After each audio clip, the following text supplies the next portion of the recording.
Department of Corrections earlier this year kind of took another look at a rule that had been on the books for a while, and they hadn't, in essence, been making it happen in the way that they are now. And what that is if a detainee has assaultive history, so they've assaulted staff, or they've assaulted other detainees, or they have some kind of assaultive history on the outside that caused them to come into the detention center, they have to be housed separately from anyone else. And they, depending on their status, as far as that goes, there's several levels of this.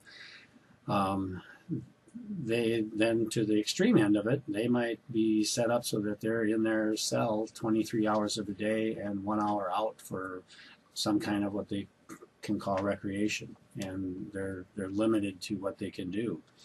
And we had been basically housing, so if we had 2 of them, we had them in a segregation unit, but they were being housed together.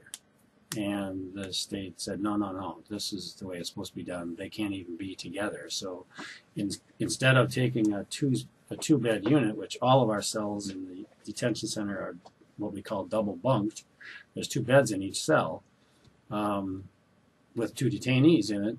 Now we've taken those 2 detainees and put 1 in each, and we've taken 4 cells or 4 beds and made them just 2. So we've basically cut in half the availability that we have in that area, and that really took our 202-bed jail down to what our max now is.